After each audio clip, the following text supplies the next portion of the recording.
The Australian Financial Review. Chris Minns is a leader who will always stand up for what is right. A leader who doesn't pick fights, but doesn't shy away from them either. When Chris Minns officially launched Labor's bid to break the Coalition's 12-year lock on power in New South Wales, he had a helping hand. A leader energised by the great enduring Labor values that add up to the desire to make a positive and lasting difference. Anthony Albanese is hoping Minns can defeat Premier Dominic Perrottet in next week's vote. That would make it a clean sweep for Labor across the mainland, leaving only Tasmania with a Liberal leader. But while Labor has the edge against a tired New South Wales government that has been plagued by scandal and infighting, the race is getting tighter the closer it gets to polling day. And a tight result will put the crossbench in the box seat. Can I thank my children, Charlotte, Amelia, Annabelle, William, Harriet, Beatrice, and Celeste. I love you all. Dominic Perrottet, in the job for less than 2 years, has given the Coalition a fighting chance, retaining his lead as preferred Premier. Particularly, I want to acknowledge and call out today Annabelle, who turns 9 today. Who turns 9. And there's no place she would rather be than at a Liberal Party launch. Unlike Labor, the Coalition is distancing itself from its federal counterparts. And at Sunday's Liberal launch, Peter Dutton was nowhere to be seen. Welcome to The Fin. I'm Lisa Murray. Today, the Australian Financial Review's national reporter, Samantha Hutchinson, on why the race in New South Wales is so tight, whether Perrottet's more environmentally minded, socially progressive coalition government can defy the odds and hold on to power, and what message that would send to Canberra.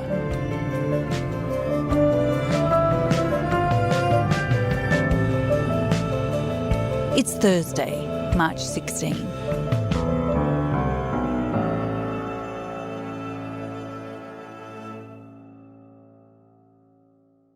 Sam, New South Wales voters will go to the polls on March 25 to decide whether to return the Coalition to power for a fourth term. Why is this election being so closely watched, not just in New South Wales, but around the country? So it's the biggest state in the country, which always focuses people's minds on it. But we've actually seen this really fascinating race eventuate over the past couple of months. So you've got Chris Minns, an incredibly photogenic, knockabout dad who's been really relatable and has injected a lot of positivity into the Labor brand after a really long time in the wilderness. You've then got Dominic Perrottet, who's this incredibly young Premier who has earned a national reputation for speaking really tough on National Cabinet. And it's been this very fascinating race to watch between these two dads. But also at the same time, the timing of the election, it's not that long since you saw the federal coalition get absolutely turfed out of government in the most spectacular landslide and protest vote against the Liberal brand. And in that context, in New South Wales, people are really looking at this race to see whether or not that Liberal brand can still attract any voters, can still retain the support of the electorate. It's the last Liberal government on the mainland, but it's a very fascinating Liberal government. It's a distinctive Liberal government. They've had huge investment in environmental initiatives, huge investment in renewable energy. They've very much bucked the trend and bucked a lot of the perceptions and attitudes that people had towards the federal Liberal Party that they hated so much a year ago. And this has really emerged as this litmus test of whether or not this new blue-green Liberal brand can cut through and earn the support of voters. And it's a race that we know that Peter Dutton is watching very closely. Over the past decade, there's rarely been a dull moment in New South Wales state politics, and a key player in the political comings and goings has been ICAC, the Independent Commission Against Corruption. Bring us up to speed on how we got to this race between Perrottet and Minns. How long have you got, Lisa? It's really been a revolving door in New South Wales when it comes to ICAC, the state's corruption watchdog, and the impact it's had on the politicians that we've had in power.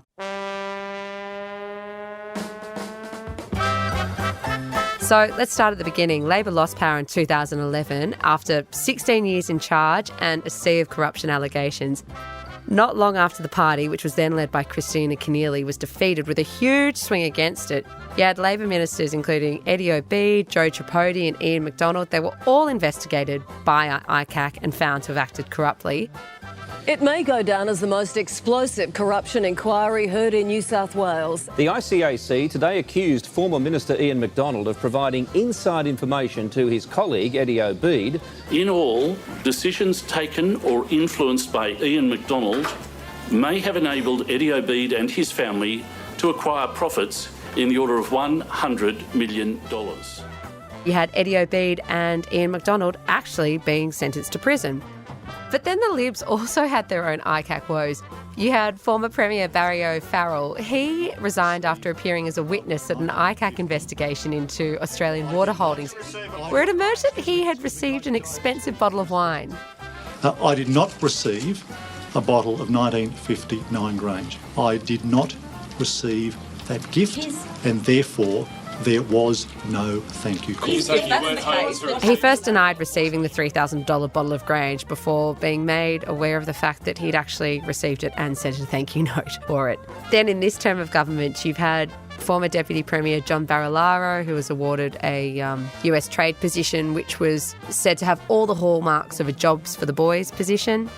This was not a jobs for the boys. This was not a captain's pig. You're making me out to be corrupt. And then you had Gladys Berejiklian. She resigned after giving evidence at a corruption investigation into her former boyfriend, Darryl Maguire. She has always denied any wrongdoing. Therefore, it pains me to announce that I have no option but to resign from the office of Premier. He's now facing criminal charges. I lobbied everybody. Anyone that had the slightest attachment to whatever it was I was proposing, I lobbied them. Including Ms Berejiklian, is that right? Of course.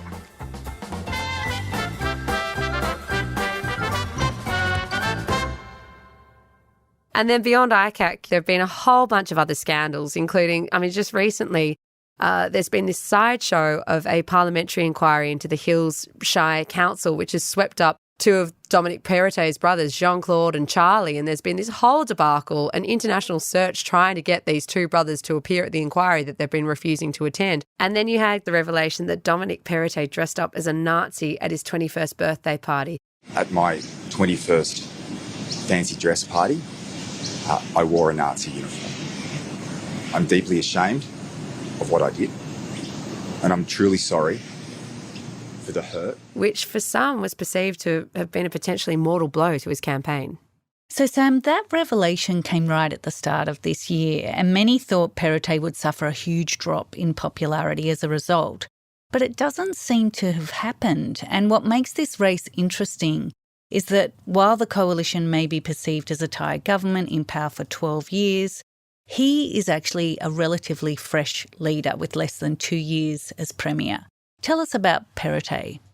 Probably the most defining characteristic about him, besides his youth and taking the premiership in his late 30s, is he's a father of 7 kids. There was much more positive news for Premier Dominic Perrottet. He's welcomed his 7th child with wife Helen. And how does the Premier go? Is he dad first and foremost, or is he listening to your orders? He does pretty well. But I can pretty much wake up, read the headlines, and I know how much of the lunches he's going to do. He's tried to emphasise that he's an average dad who's still helping his wife trying to find the school shoes in the morning. Yes, there are 7 kids at home, but he's really tried to amp up his relatability, the fact that he enjoys a beer, the fact that he's a committed runner, and also trying to inject a bit of humour perhaps into the campaign as well. He's incredibly ambitious. His frontbenchers who I've spoken to have said that even from when he first got into Parliament just after his 30th birthday, that he was always very focused, he was always very serious, which I think perhaps to some might account how he managed to get to the Premier before he turned 40. He comes from the party's Conservative faction. He is a committed Catholic himself. That's something that he hasn't shied away from. Well, my religious views and my Christian faith is something I'm incredibly proud of, as many people across our state are. And that is something that is personal to me. He went to a school which is run by a sect called Opus Dei, which is perceived to be quite radical in some parts of the community. Are you a member of Opus Dei? No. What did you make of this Four Corners program, which seemed to tie you to it simply by virtue of the fact you've been school captain at Redfield? Well, that's a matter for the ABC. What I would say in relation to bullying at schools, it's completely unacceptable, and I have zero tolerance as Premier. When it comes to his policies, you can see that he has erred on the conservative side of the debate. I mean, he voted against decriminalising abortion, but he's more recently, and perhaps this could be the signature policy of his campaign, he's tried to turn every single pokie machine in the state cashless. He is trying to take a really pronounced stand on problem gambling. He says it's a scourge in the community. Why has gambling reform, poker machine reform, become such a priority for you now? Probably goes back to when I was Treasurer, and the billions of dollars in revenue received from gambling always, and I've spoken about this in the past, always kind of stuck with me as something that we were receiving revenue and profiting off people's misery. That was wrong. So last month, Perrottet overtook Chris Minns as preferred Premier. Tell us about the Labor leader and whether he is appealing to voters. So Chris Minns is a father of 3 boys. He was born and raised in the St George area. His kids go to the same school that he went to, and he's one of those MPs who's incredibly lucky that they represent the electorate that they were born and raised in, and they're very happy to be there, even though it's the most marginal seat in the state. I think what I'd say to the voters of New South Wales is we've learned the lessons. Learned the lesson of opposition, to be humble, to listen to the community, to have empathy about the things that they care about, and I think most importantly, to focus on them and not on ourselves. He became party leader about 18 months ago. He was elected unanimously as the party's leader against Jodie McKay. He comes from the party's right faction. He's part of the AWU. He did a Masters of Public Policy at Princeton. The Labor Party I've been a member of since I was a kid. I genuinely love it. I believe in it. I think it's a great cause for social progress in Australia, not just in New South Wales. My colleagues and myself, we want to aspire to be a great government, not just one that falls over. But we really haven't seen much of his personality. You have Perrottet on one hand, who we know what he believes, but with Minns, and I think that this has been a function of his campaign team, they've really kept a lid on perhaps his most deeply held beliefs. They've really kept a lid on sort of how he spends his spare time. We know that he enjoys a bit of a surf. We know that he enjoys playing on the guitar. But they're trying to cast him almost as a simple alternative to the Premier and to the coalition. So far, we're seeing quite a small target campaign from you and from Labor. Is that a timid approach? Look, I don't think so. I mean, in many respects, it reflects the circumstances on the ground. If you're talking to families about how difficult... And someone who's going to focus on these policy areas that they're not particularly sexy. I mean, who gets excited about scrapping a public sector wage cap? And there are so a couple of interesting facets of his personality that don't actually fit the Labor mould. During his maiden speech... It is a true privilege to be elected to serve the people of St George in the electorate of Cogra. I would like to pay my He actually said that unions should have less influence over policy formation within the Labor Party. This party must change too. While trade unions are integral to our success and our heritage, the party needs to represent Australians who are also not in a trade union. And made a call for unions also to have less representation in the voting at Labor conferences, which is where policies are formed. And that really got a huge section of the Labor heartland's backs up, and particularly these union bosses who said, who is this guy who says that we should have less influence and we should have less of a role in the party? Unions are the backbone of the Labor Party. Who does he think he is? And with someone like that who says such a provocative thing in their maiden speech, you might expect his policy platforms to be very conservative or perhaps to sideline the unions, but you haven't seen that at all. So the thing that has us really on the edge of our seat about this campaign is we got to the end of last year and there was such momentum about Labor and Chris Minns, and we got into the first 6 weeks of the year and we felt a bit of a lull, and then all of a sudden we had the coalition come back with a sense of mojo, a sense of vigour. The Pokies announcement started to get a bit of traction and we can really see the race tightening. It's a genuine contest now.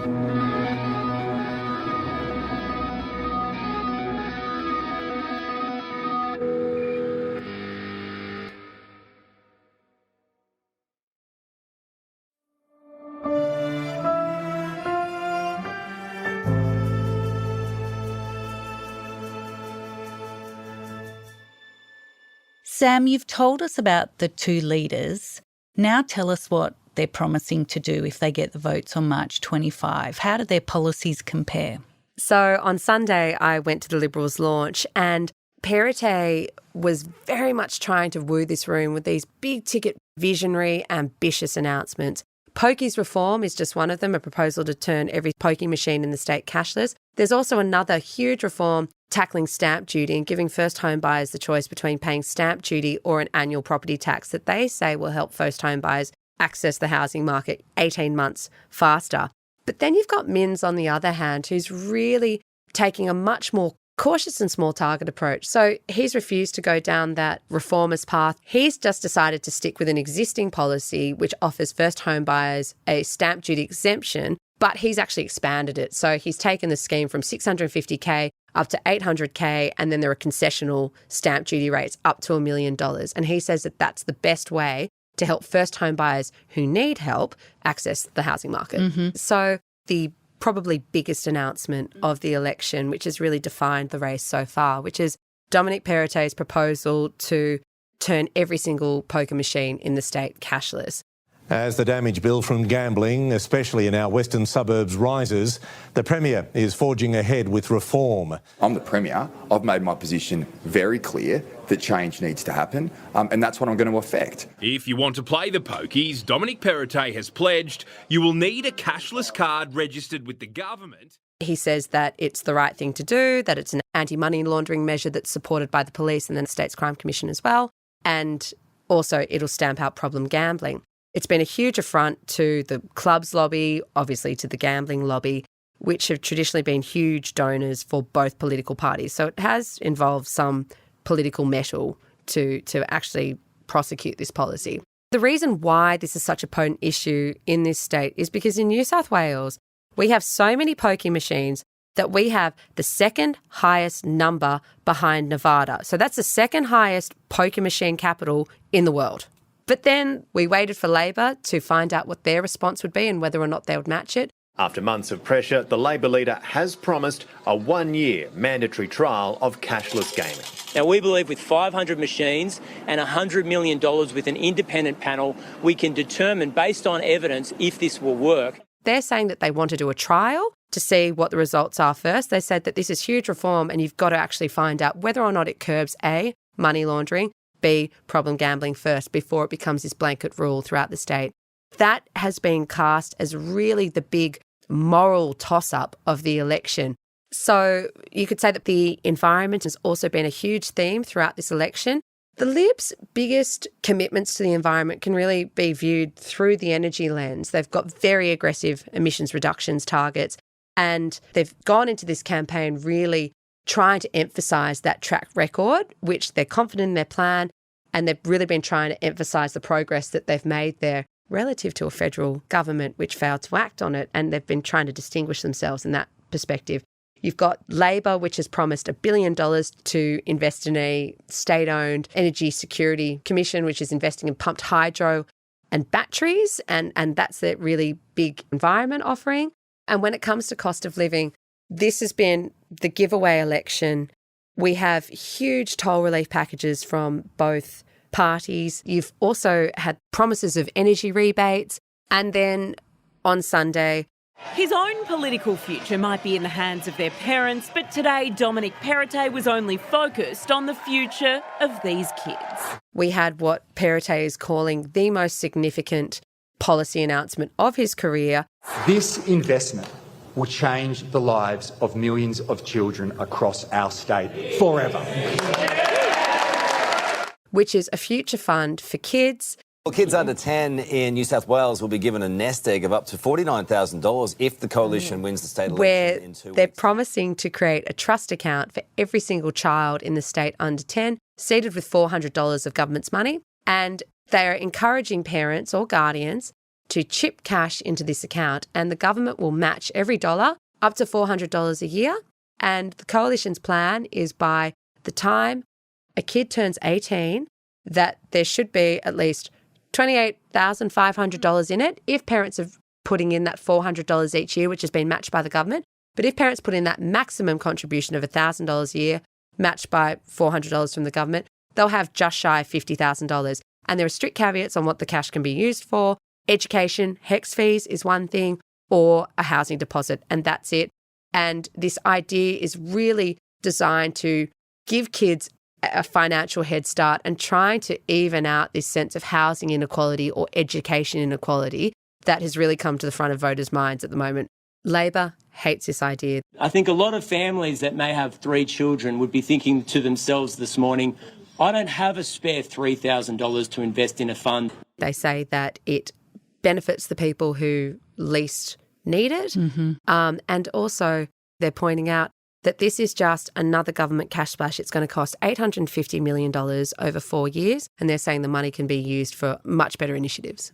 Sam, let's look at the numbers. What do the polls say about what is going to happen on election day?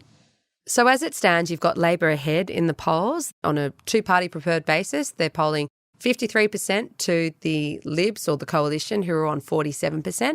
What's fascinating about this 53%, it's a knife edge, and I don't just mean the actual election contest itself.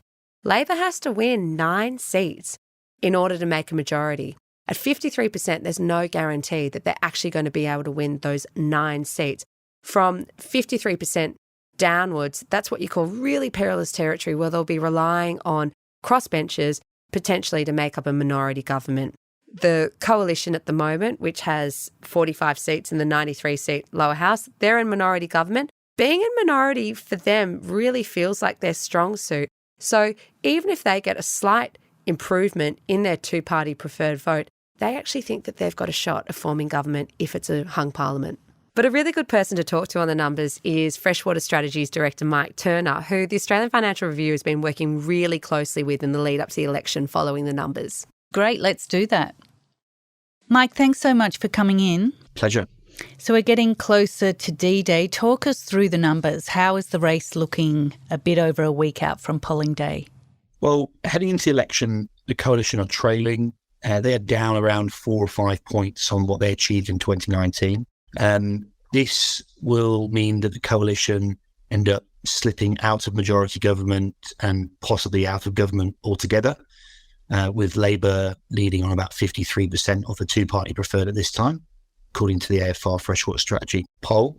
The most important issue for voters at this time is the cost of living, the rising prices in the supermarkets. It's dominating issue agenda for voters, and they want the next New South Wales government to put forward policy that's going to help people deal and respond to those rising prices as best as possible. And followed by that is housing and accommodation on 45% and health and social care on 33%. So cost of living is the dominant issue at this time.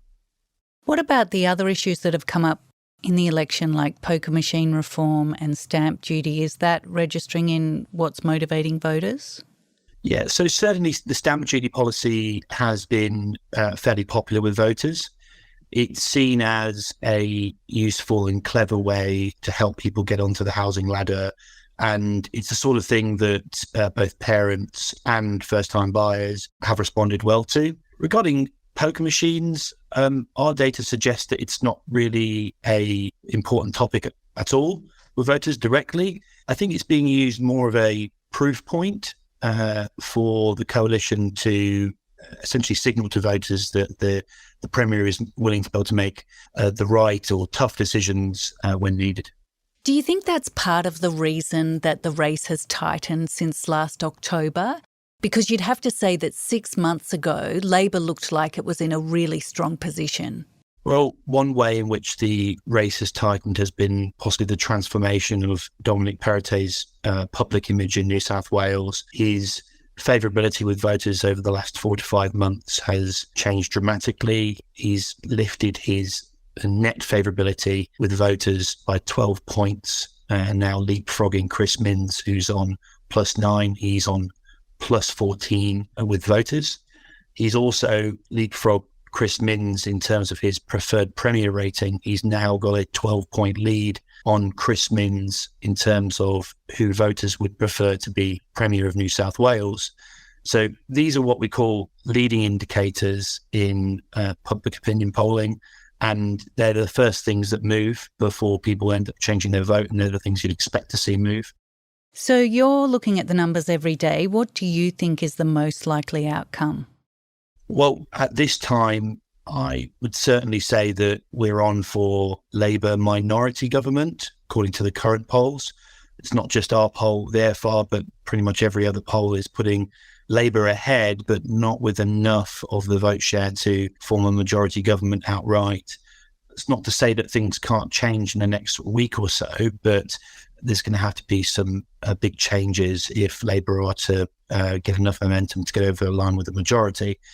It's also the case that for a 12-year-old government, it's possibly a little bit unusual that the coalition are in with a fighting chance of securing a minority government, I would say. I don't think many pundits or political commentators are suggesting the coalition could form a majority, but there certainly is a chance that they could cobble together some form of minority government with a pretty large amount of support from the crossbench. Mm-hmm. Thanks so much for your time, Mike. No worries. Thank you. Sam, most pollsters, like Mike, seem to be suggesting that the election will be tight, and if neither side wins a majority, the crossbench will be crucial.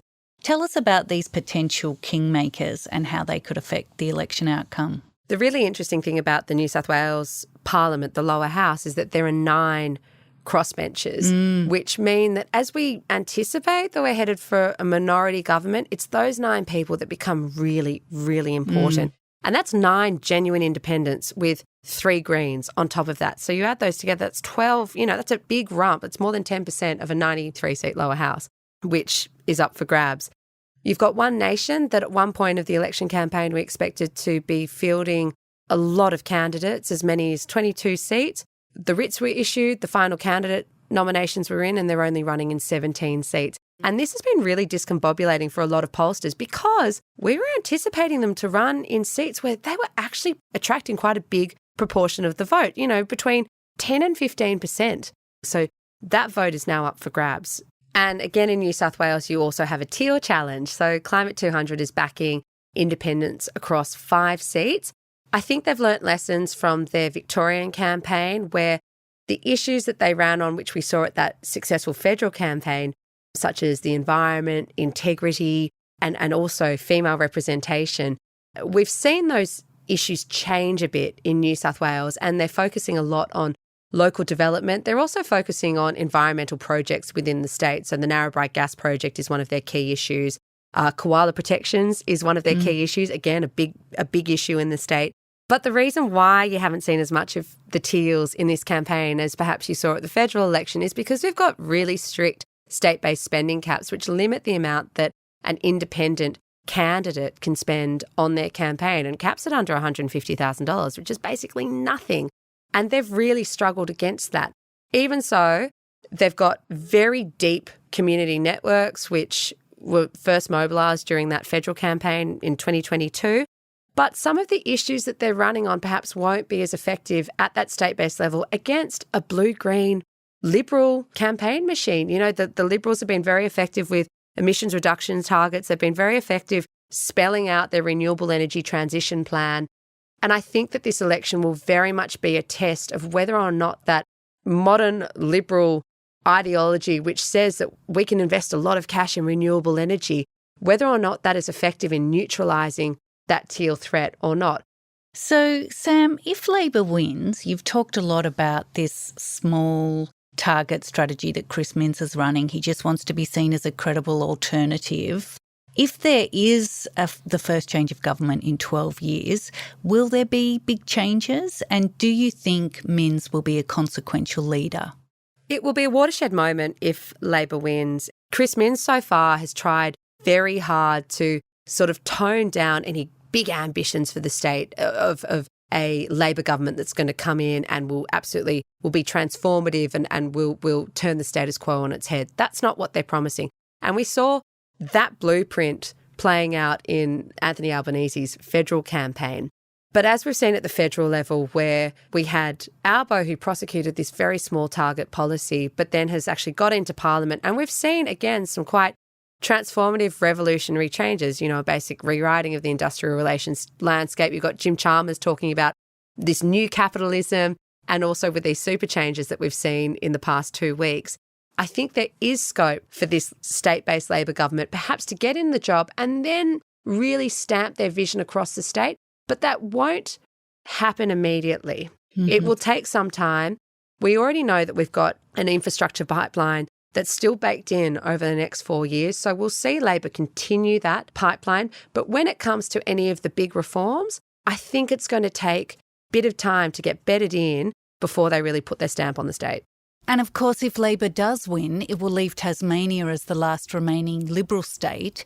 But if Perrottet and the coalition claw back a victory and head into a fourth term, what's at stake and how will that affect the power dynamics across the country? So for the coalition, I really think that this election is the litmus test on whether or not this modern Liberal brand, this blue-green agenda, which pursues big investments in renewable energy, that pursues huge investments in the environment, while also trying to be reforming, tries to boost female representation. And this is a very different brand from what we saw at the 2022 federal election. And on Sunday, Peter Dutton was nowhere to be seen at the Liberal launch, nor were any of the frontbenchers Susan Ley, Angus Taylor, Paul Fletcher that you would expect to see at a high-profile Liberal event. The only former Liberal they had was John Howard, who attended the event. And I think that that says a lot about the federal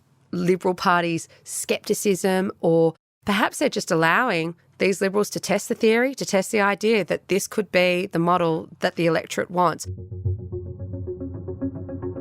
But as election day approaches, you've just got these two dads. They're similar ages, similar life stages. They're both Catholics. They're both from the conservative ends of their party. But for one, there's a lot more on the line politically than the other. When I interviewed Dominic Perrottet, I was so taken back. I couldn't believe he actually said it when he admitted that for him, he wasn't going to die wondering that this wasn't going to be his only career, that he wasn't in politics forever. This just might be the first of 2 or 3 careers. Whereas for Chris Minns, this is really the inflection point for his career. And if Labor doesn't win, that's another 4 years in the wilderness and 16 years out of government. And who knows what that actually does to a political party. Thanks, Sam. Thanks, Lisa.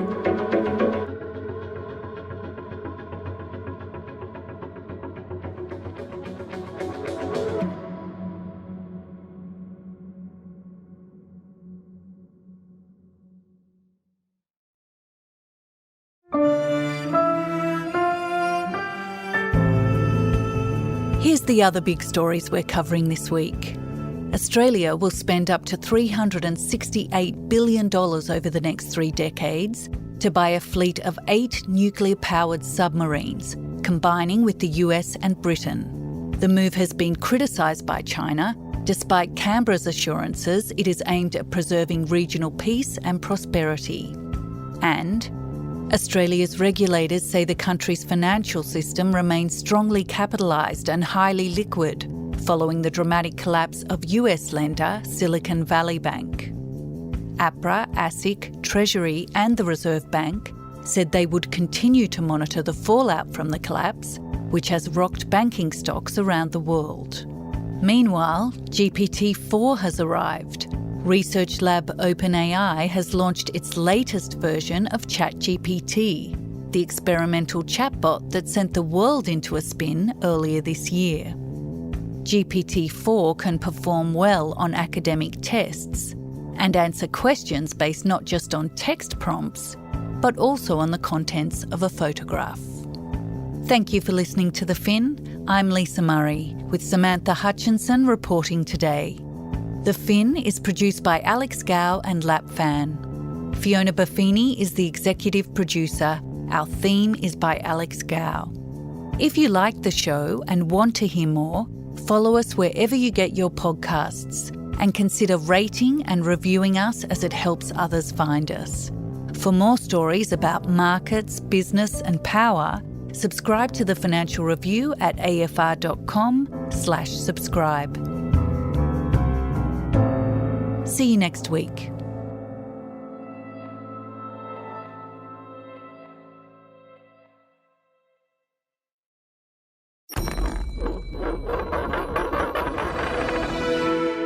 The Australian Financial Review.